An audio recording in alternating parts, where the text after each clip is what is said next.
Hello दोस्तों, आप सभी का एक बार फिर से अपने इस यूट्यूब चैनल राज एजुकेशन हेल्थ में स्वागत है। दोस्तों, आप सबकी बदौलत है वो हमारा ये चैनल है राजस्थान में बहुत ही इसने अपनी जो धाक है वो जमा ली है।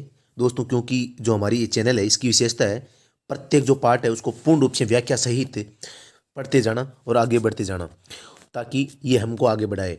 दोस्तों, आप सबको पता है जैसा कि थंबनेल में दिखाई दे रहा है, ये राजस्थान हाईकोर्ट जो ड्राइवर भर्ती है उसके वाहन के प्रत्येक भाग की चर्चा, इंजन की पूर्ण शब्दावली, इंजन से संबंधित संपूर्ण प्रकार की जो शब्दावली है वो इस पार्ट में आपको मिलने वाली है।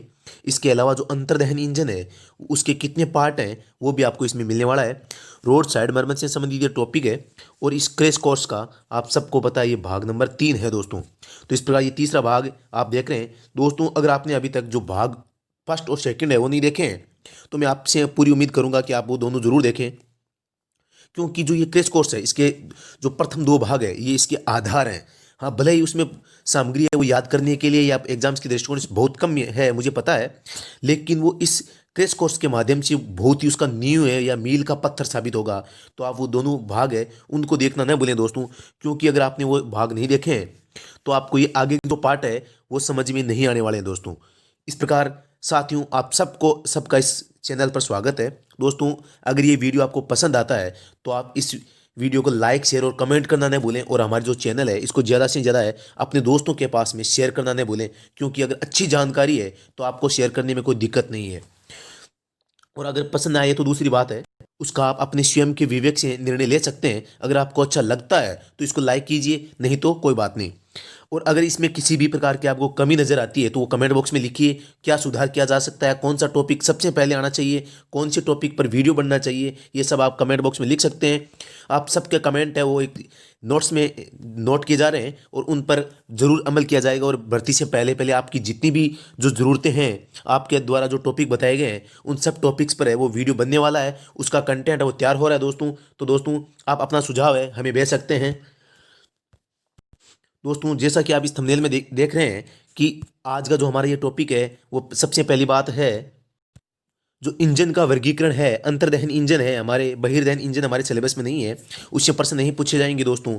तो अंतर्दहन इंजनों का वर्गीकरण है या इससे संबंधित जितने भी प्रकार के प्रश्न बन सकते हैं वो मैंने नोट्स के रूप में आपके सामने पेश करने जा रहा हूँ। ये वीडियो थोड़ा सा लंबा बन सकता है, लेकिन इसमें एक एक चीज़ है वो हम उसकी चर्चा करेंगे दोस्तों। कोई भी जो चीज़ है या कोई भी जो जानकारी है वो पीछे नहीं रखने वाले हैं। तो ये फिर भी हम इसको ज़्यादा डिले नहीं करेंगे, ज़्यादा लेट नहीं करेंगे, हम समय के अनुसार लगातार आगे बढ़ते रहेंगे, किसी एक टॉपिक को पकड़कर रुकेंगे नहीं। तो अंतर्दहन इंजनों का वर्गीकरण ये हमारा टॉपिक है। विभिन्न घटकों के आधार पर अंतर्दहन इंजनों का वर्गीकरण निम्न अनुसार किया जा सकता है। सबसे पहला है आपके सामने कि जो प्रयोग के आधार पर ईंधन है उनका आधार क्या है, on the basis of used fuel, मतलब जो ईंधन है फ्यूल है इसके प्रयोग के आधार पर कौन कौन से इंजन होते हैं। तो आप सब देख सकते हैं इसमें पेट्रोल डीजल गैस हो गए। इसके अलावा जो इलेक्ट्रिकल वाहन आजकल आते हैं आप सबको पता है दोस्तों, आप ध्यान रखना, इलेक्ट्रिकल जो वाहन होते हैं उसकी जो नंबर प्लेट है उसका जो बैकग्राउंड का कलर वो कैसा होता है ये आप हमारे इस कमेंट बॉक्स में लिखिए, क्योंकि इसके संबंध में जो नंबर प्लेट है इसके संबंध में मैंने पूर्व में वीडियो डाल दिया है और संपूर्ण जानकारी वहाँ मिल जाएगी। तो आप कमेंट बॉक्स में जरूर लिखिए कि जो इलेक्ट्रिकल गाड़ियाँ होती है उनकी जो नंबर प्लेट है उसका बैकग्राउंड का कलर कैसा होता है, उसका बॉर्डर कैसा होता है, तथा जो उस पर अंक लिखे होते हैं वो कौन सी भाषा में होते हैं, तथा जो उसमें अंक है वो किस रंग में लिखे हुए होते हैं दोस्तों। नेक्स्ट बात करते हैं। तो आपके सामने ये था प्रयोग के आधार पर इन जो इंजन होते हैं तीन तीन प्रकार के दे रखे हैं, लेकिन चौथा भी था इलेक्ट्रिकल। इसके बाद में इंजन में सिलेंडरों की संख्या के आधार पर इनको कितने भागों में बांटा गया है, तो इनको 2 भागों में, एकल सिलेंडर और बहुसिलेंडर। बहुसिलेंडर को अंग्रेजी में मल्टी सिलेंडर भी कहा जाता है, और मल्टी का मतलब होता है एक से अधिक, 2 या 3 या 4 कितने भी हो सकते हैं। अब है प्रज्वलन के आधार पर, प्रज्वलन का मतलब जो ईंधन होता है वो इंजन के अंदर कितने प्रकार से जलता है। तो इसमें सबसे पहला है आपके सामने देख सकते हैं स्फुलिंग प्रज्वलन, जिसे अब देखो दोस्तों आपको अंग्रेजी वाला वर्ड भी देखना है, स्पार्क। स्पार्क का सब देखते हैं आप पेट्रोल इंजन पर चले जाएंगे दोस्तों, मुझे पता है। तो पेट्रोल इंजन निम्न सिद्धांत पर कार्य करता है, ये प्रश्न पूछा जा सकता है, और इस ऑप्शन में स्फुलिंग प्रज्वलन इंजन अगर ऑप्शन है तो ये करेक्ट हो जाएगा। इसी प्रकार दोस्तों बात करें जो डीजल इंजन होता है वो कंप्रेशन इग्निशन के रूप में काम करता है, ये दूसरा प्रकार है संपीड़न प्रज्वलन।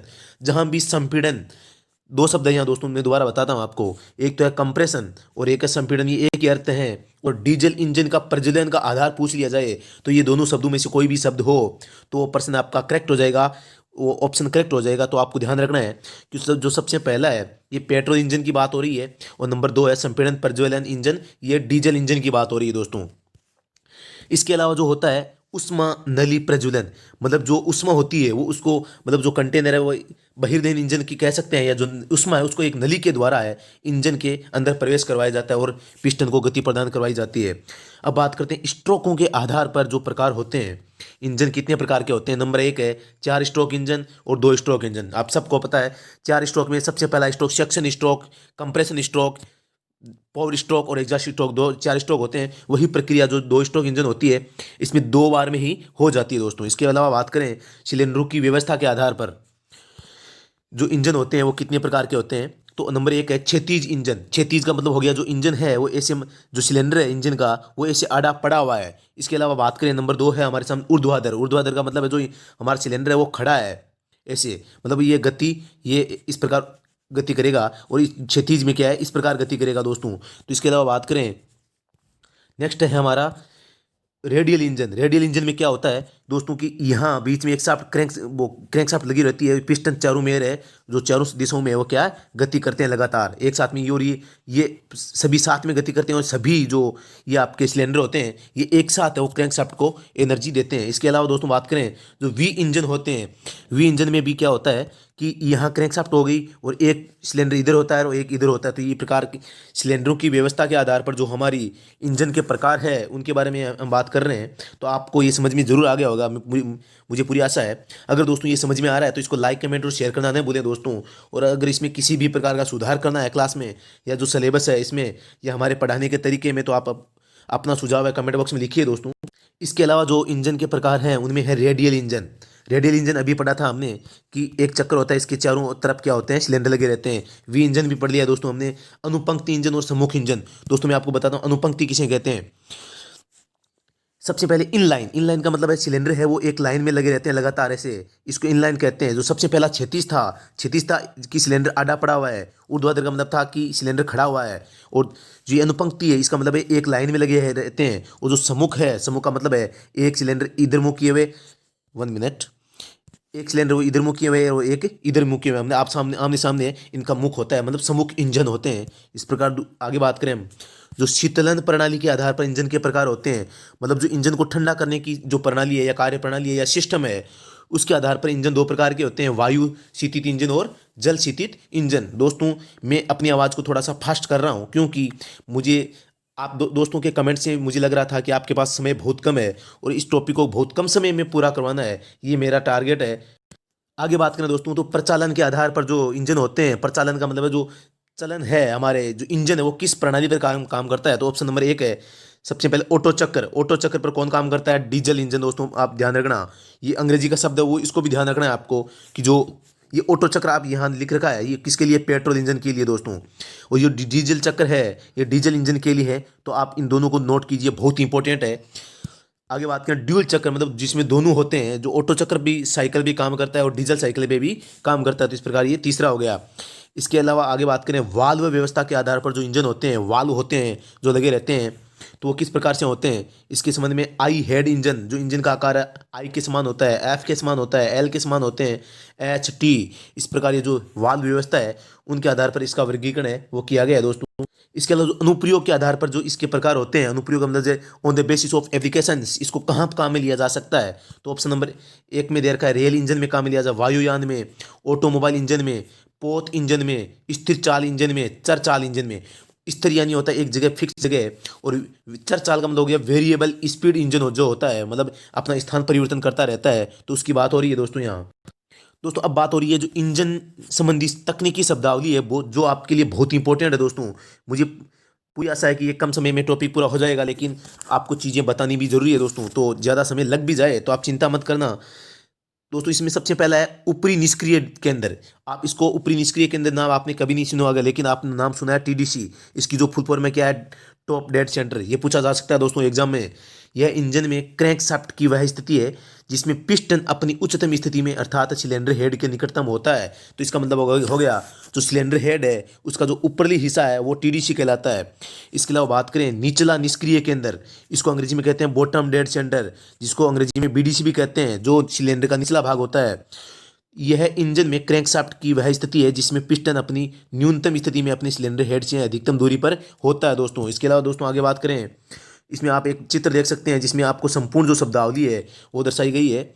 आप इसमें देख सकते हैं जी, इनलेट मैनिफोल्ड जो ईंधन को आने के लिए मार्ग प्रदान करता है, जो सिलेंडर का हेड हो गया, एग्जॉस्ट है जहाँ से धुआं बाहर निकलता है, क्लियरेंस वॉल्यूम, जब पिस्टन है वो अगर उच्चतम स्थिति में आ जाता है तो यहाँ जो पिस्टन और हेड के बीच में जो दूरी होगी इसी को क्लियरेंस वॉल्यूम, बीच में दूरी होगी, इस दूरी का जो आयतन होगा वो क्लियरेंस वॉल्यूम होगा, जिसे अंग्रेजी में क्लियरेंस आयतन कहते हैं।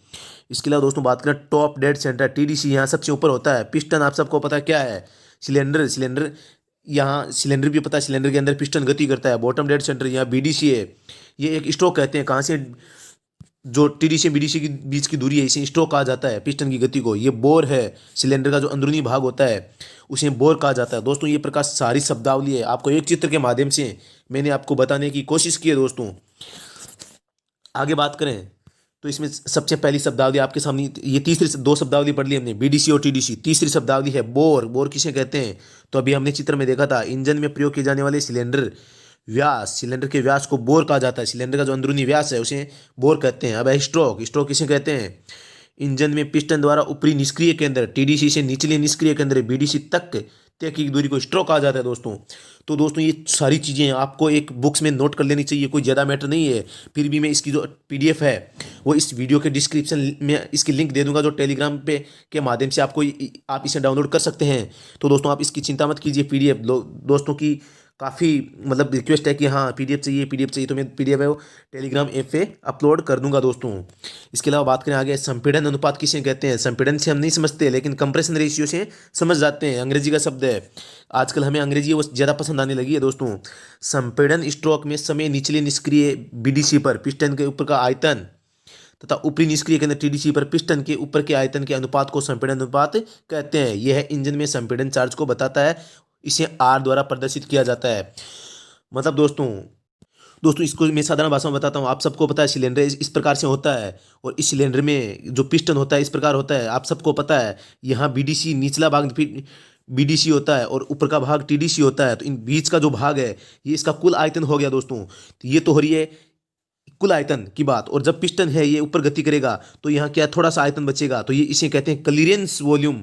तो इन दोनों का जो अनुपात होगा वही संपीड़न अनुपात होगा, क्योंकि संपीड़न अनुपात मतलब है जो ईंधन है उसको यहाँ कंप्रेस किया जाता है। कंप्रेस करने के वक्त जो यहाँ आयतन बचता है तो उसे क्या कहा जाता है, यह आयतन या जिसको अंग्रेजी में वॉल्यूम कह सकते हैं उसको क्या कहते हैं, संपीड़न अनुपात कहते हैं दोस्तों। आगे बात नेक्स्ट है हमारा, पेट्रोल इंजन के लिए संपीड़न अनुपात 8 से 10 तक तथा डीजल इंजन में संपीड़न अनुपात वो 16 से 22 तक हो जाना चाहिए। ये 8 से 11 या 9 से 10 भी हो सकता है दोस्तों, इसमें चिंता न करें, नज़दीकी मान ही सही होगा। इसके अलावा दोस्तों बात करें स्वेप्ट आयतन किसे कहते हैं, तो स्वेप्ट आयतन की परिभाषा है, पिस्टन द्वारा टीडीसी से बीडीसी तक पहुंचने से सिलेंडर के अंदर जो आयतन खाली हो जाता है उसे स्वेप्ट आयतन कहा जाता है। तो आप समझ गए होंगे, अर्थात जो आयतन पिस्टन द्वारा टीडीसी से बीडीसी तक स्विप किया जाता है स्वेप्ट आयतन कहलाता है।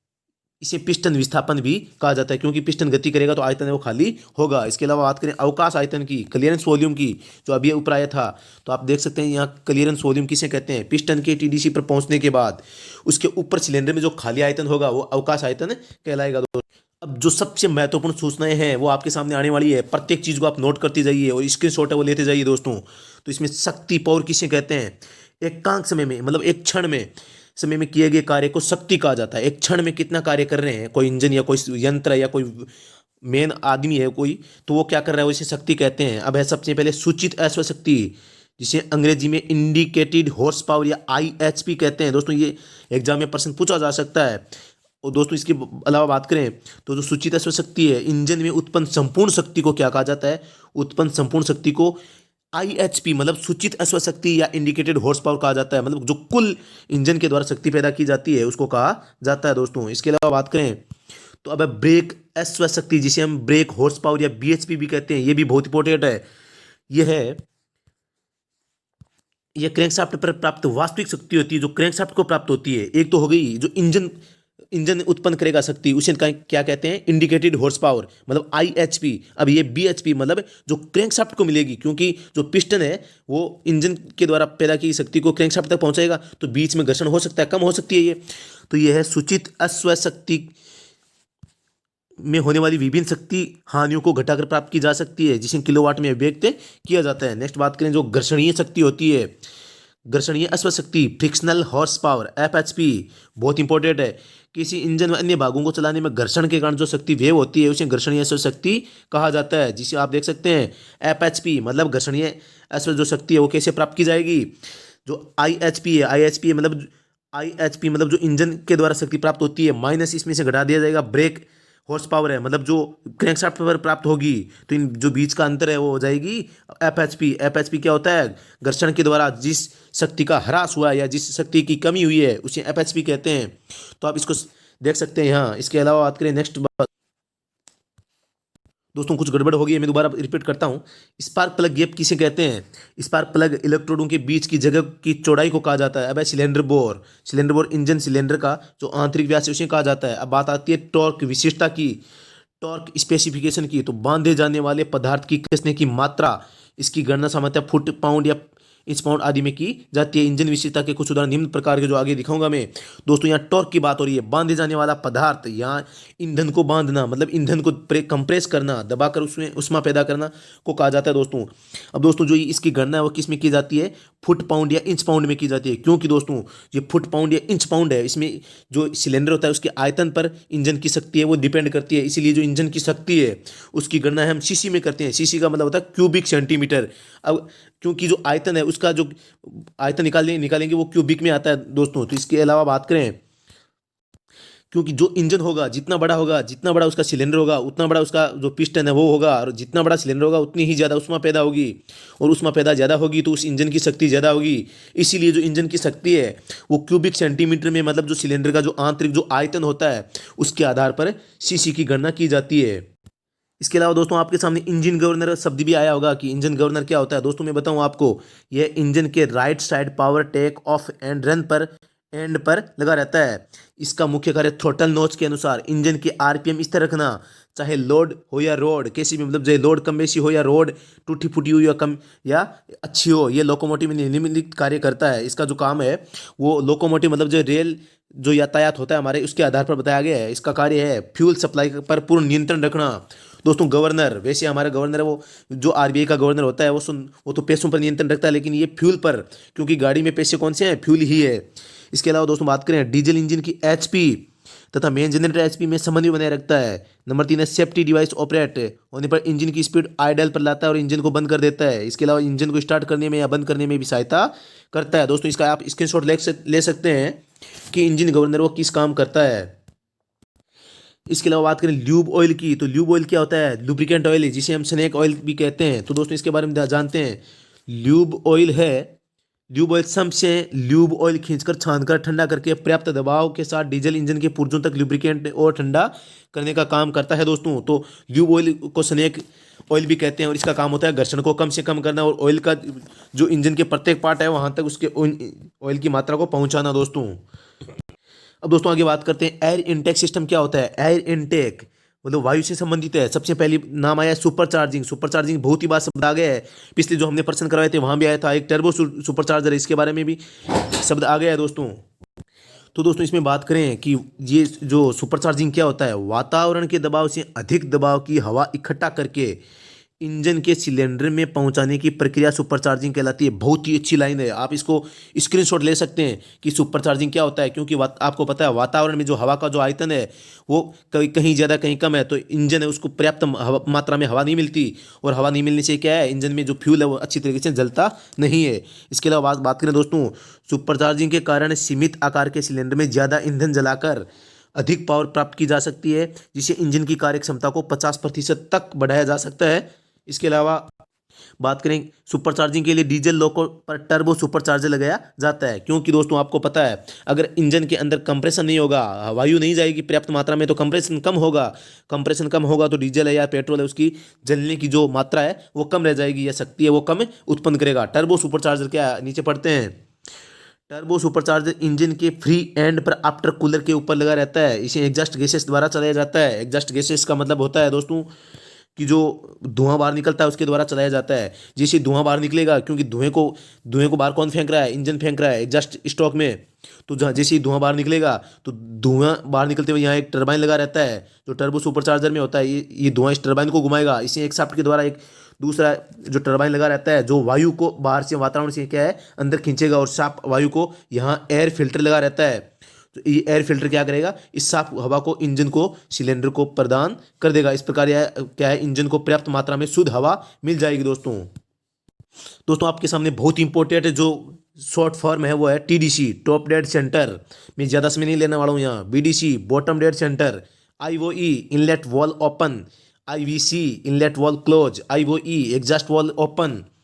IVC, exhaust valve close. IGN, ignition, ignition यानी ज्वलन मतलब जलना। इसके अलावा बात करें दोस्तों, नेक्स्ट है हमारा IPO, inlet port open. IPC, inlet port close. IPO, exhaust port open. IPC, exhaust port close. और टीपीओ, ट्रांसपोर्ट पोर्ट है जो ओपन होने की स्थिति है। TPC, transport port close. इसके अलावा दोस्तों बात करें सबसे जो हमारा इंपॉर्टेंट भाग है आज का, आप इसका स्क्रीनशॉट ले सकते हैं। ये मैंने पिछले जो वीडियोज है उनमें इसको बता दिया है कि कौन सा जो इंजन का कौन सा भाग है वो किस धातु से बना होता है। तो आप इसका स्क्रीनशॉट ले लीजिए दोस्तों। मैं यहाँ इसके बारे में कुछ भी चर्चा नहीं करने वाला हूँ, केवल स्क्रीनशॉट लेने के लिए आपके सामने ये आपको तस्वीर दिखाई दे जा रही है। आप इसको एक अच्छे से रजिस्टर में लिख लीजिए और प्रत्येक पार्ट है उसके किससे बना होता है उसको याद कर लीजिए, क्योंकि बहुत ही अच्छा कंटेंट है वो मैंने आपके लिए सबके लिए तैयार किया दोस्तों। तो दोस्तों स्क्रीनशॉट लेने का समय समाप्त हुआ, आगे चलते हैं। अब 1 से लेकर 20 तक के जो महत्वपूर्ण बिंदु है उनको देखते हैं दोस्तों। मैंने इनको अपने हाथ से कंप्यूटर के माध्यम से आपके लिए सबके लिए तैयार किया है दोस्तों। तो सबसे पहला है वो हमारे सामने है नंबर 1, शीटेन नंबर। क्या होता है शीटेन नंबर? डीजल ईंधन के लिए होता है। डीजल ईंधन कितना अच्छा है उसको शीटेन नंबर प्रदान किया जाता है। नंबर 2 है ऑक्टेन नंबर, पेट्रोल ईंधन को दिया जाता है दोस्तों, बहुत इंपॉर्टेंट है। नंबर 3 है गैसोलीन, पेट्रोल का ही शुद्ध रूप होता है। गैसोलीन किसे कहते हैं? पेट्रोल का ही उच्चतम शुद्ध रूप है। नंबर 4 है क्रूड ऑयल। क्रूड ऑयल एक प्रकार का कच्चा तेल है। नंबर 5 है पेट्रोलियम पदार्थ जिसे प्रसंस्करण द्वारा अनेक प्रकार के ईंधन बनाए जाते हैं। ये क्रूड ऑयल की बात हो रही है दोस्तों। आगे बात करें नंबर 6 की, यहाँ नंबर 6 होना चाहिए था। नंबर 6, डीजल इंजन में हवा को कंप्रेस करने के बाद ताप और दाब बढ़ जाने पर फ्यूल इंजेक्टर द्वारा डीजल की फुहार करके उष्मा पैदा की जाती है। तो इसमें 2-3 प्रश्न बन रहे हैं देखो।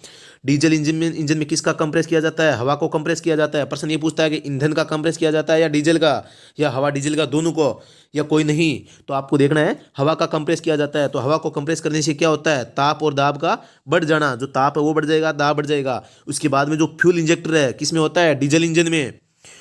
ये भी प्रश्न पूछा जा सकता है कि फ्यूल इंजेक्टर कौन सी इंजन में होता है? तो डीजल इंजन में। फ्यूल इंजेक्टर क्या करता है? डीजल की फुहार मारता है। तो ये पूछ सकता है कि डीजल इंजन में डीजल की फुहार कौन मारता है? तो ये फ्यूल इंजेक्टर है। तो इस प्रकार ये उष्मा पैदा की जाती है। नेक्स्ट बात करें, पेट्रोल इंजन में कार्बोरेटर द्वारा बनाए गए हवा पेट्रोल के मिश्रण को कंप्रेस करके स्पार्क प्लग चिंगारी पैदा करता है। तो दोस्तों आप सबको पता है जो ये स्पार्क प्लग है ये कौन सी इंजन में होता है? पेट्रोल इंजन में। और ये जो स्पार्क प्लग है किसको जलाता है? हवा पेट्रोल का मिश्रण जो आपके कार्बोरेटर के द्वारा प्रदान किया जाता है। सबको पता है पेट्रोल इंजन में कौन सा होता है? कार्बोरेटर होता है, हवा पेट्रोल का मिश्रण होता है, स्पार्किंग होती है और कंप्रेशन की आवश्यकता कम होती है। इसके अलावा दोस्तों बात करें नेक्स्ट क्वेश्चन की, तो लुब्रिकेशन ऑयल का मुख्य कार्य इंजन के गतिशील पार्ट्स को घर्षण को कम करना है। लुब्रिकेशन ऑयल क्या काम करता है? बहुत इंपॉर्टेंट है दोस्तों सबके लिए। मैं समय कम ही लेना चाहता हूं यहाँ। आप सबकी शिकायत है कि समय ज़्यादा निकल रहा है, तो कम समय में ज़्यादा जानकारी, इसीलिए इसको क्रैश कोर्स का नाम दिया गया है दोस्तों। इसके अलावा बात करें जो 4 स्ट्रोक इंजन होते हैं स्ट्रोक का सही क्रम क्या होता है? Section stroke, compression stroke, power stroke, exhaust stroke. इसके बारे में विस्तार से जानकारी पिछली वीडियो में आप देख सकते हैं। इसके अलावा नेक्स्ट की बात करें तो पेट्रोल इंजन के लिए हवा प्लस पेट्रोल का जो मिश्रण होता है सामान्यतः वाहन में 17:1 का रखा जाता है। वो जो कि जो इंजन होता है उसमें ईंधन की खपत को कम करता है, लेकिन जो सबसे अच्छा रेशियो है वो 15:1 है। 15 अगर 15 भाग हवा के होंगे तो 1 भाग पेट्रोल का होगा दोस्तों। जो ये 15वां ये है हमारे सामने, इससे शक्ति ज़्यादा पैदा होती है लेकिन माइलेज गाड़ी कम देगी। और जो ये मिश्रण है इसके द्वारा क्या है, माइलेज भी अच्छा होगा लेकिन थोड़ी सी शक्ति है वो कम पैदा होगी। तो क्या है, नॉर्मली हम बाइक पर 1 या 2 या गाड़ियों में कम ही लोड वजन रखते हैं तो ज़्यादा शक्ति की आवश्यकता नहीं होती, हमें माइलेज की आवश्यकता होती है ताकि खर्च है वो कमाए। तो इसके लिए जो साधारणतः हमारी गाड़ियाँ होती है इसमें जो इसका जो अनुपात होता है 17:1 रखा जाता है। आप अपने एग्जाम में ऑप्शन के हिसाब से इसका उत्तर दे देना दोस्तों। सबसे अच्छा पूछे तो 15:1 और सामान्यतः पूछे तो 17:1।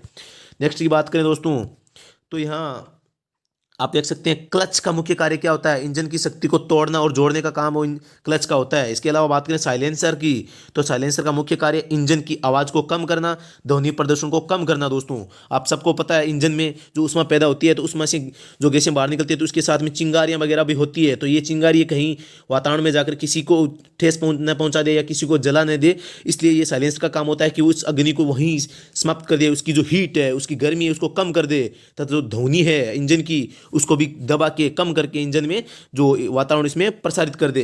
इसके अलावा जो कार्बन के कण है या जो आपके वातावरण के हिसाब से जो हानिकारक जो पदार्थ होते हैं उनको भी नष्ट करके साधारण है वो घटक है उसमें बदल देती है। ये साइलेंसर के काम होते हैं। साइलेंसर की प्रक्रिया हम आगे जानेंगे। इसके अलावा दोस्तों बात करें नॉकिंग प्रक्रिया क्या होती है। नॉकिंग है, नॉकिंग ईंधन के पूर्व प्रज्वलन के कारण होती है। ईंधन का समय से पहले जल जाना नॉकिंग कहलाता है। और नॉकिंग के कारण क्या होता है, नॉकिंग को सामान्य भाषा में कट कट की आवाज़ आना या हथौड़े जैसी आवाज़ आना को कहा जाता है। नेक्स्ट देखते हैं 15 नंबर।